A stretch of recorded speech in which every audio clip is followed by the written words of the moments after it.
rồng luôn trôi riêng ta đêm ban đừng về tha đừng về nghe ni na mô hà na chẳng ngô cô chiếc ngọc phung phung kẻ chúa kẻ tô vì mặc thọ đừng từ không kết lô ca vì chia trong liên chiếc tranh đi về đồ cận vẫn bên trái chân lấy chẳng pro qua sao ta một mai bay thăng mãi vẫn ngồi nằm luôn cũng chúa rằng ta bay thăng sao đi ta một chim một quái nhiều niềm hôn lắm đi không lúc cùng chi không chiếc mai đâu đó rồi yên giang nhỏ nhớ nói yên chẳng biết đây làm chân chiếc mây được mãi được chim hai khoai tay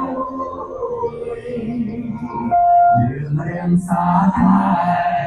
xong cái thiên nhiên hai cùng trái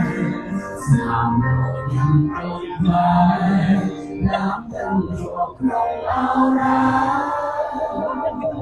chiếc xuân gian tháng anh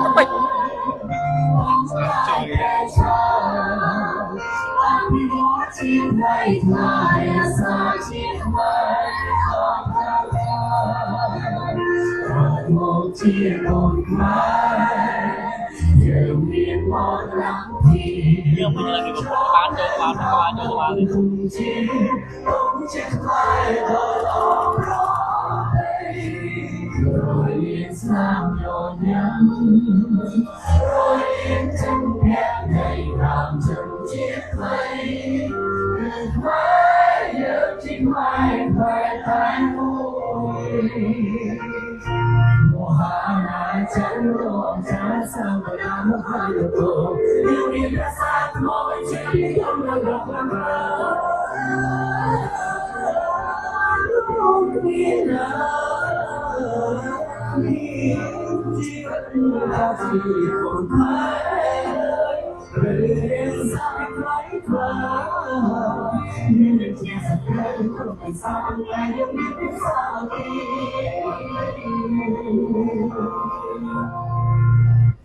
cả một chiếc hồn mai nhiều niềm mơ lắng đi trong nơi cao nồng cùng chi không chiếc mai đỏ rồi đi sao nhỏ nhớ rồi những chân thép đầy làm thân chiếc mây đừng mãi nhớ chim mai về tay vui cả một chiếc hồn khai nhớ đi một đắm đi trong cơn không lùng cùng chiếc cánh trong mình chiếc lắm vui chiều cây xanh đầy thiên đưa bánh chiếc cô hai cùng nơi mắt ta luộc phía sang chiếc lớn nói rộng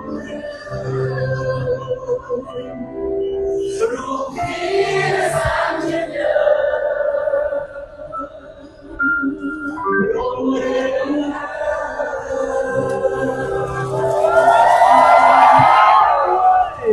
Campuchia, selain Santai Pir,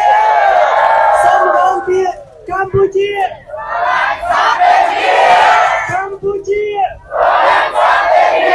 Campuchia, Mereka Santai Pir,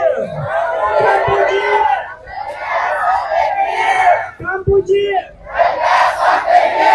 អរគុណសម្លេងពីប្រជាជនខ្មែរទាំងអស់ដែលបង្ហាញថាយើងជាប្រទេសដែលស្រឡាញ់សន្តិភាពហើយយើងក៏ត្រូវការសន្តិភាពអរគុណការរួបរวมពីបងប្អូនទាំងគ្នាសូមកម្លាំងមហាសាមគ្គីភាពទុកជាតិខ្មែរយើង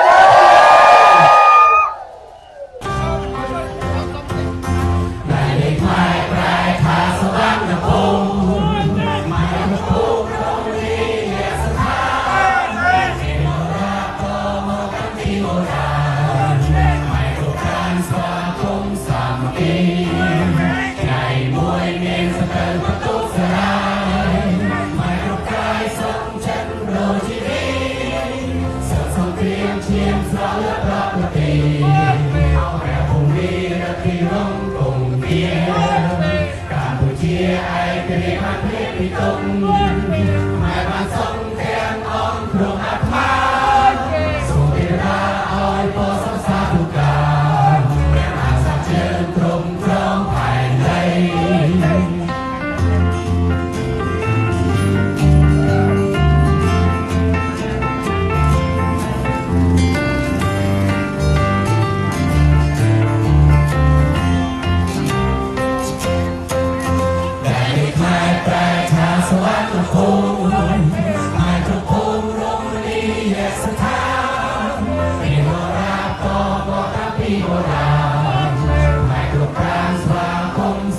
ថ្ងៃមួយនាងសកើប្រទូសរាយថ្ងៃគ្រប់កាយសំចិនលោជីវី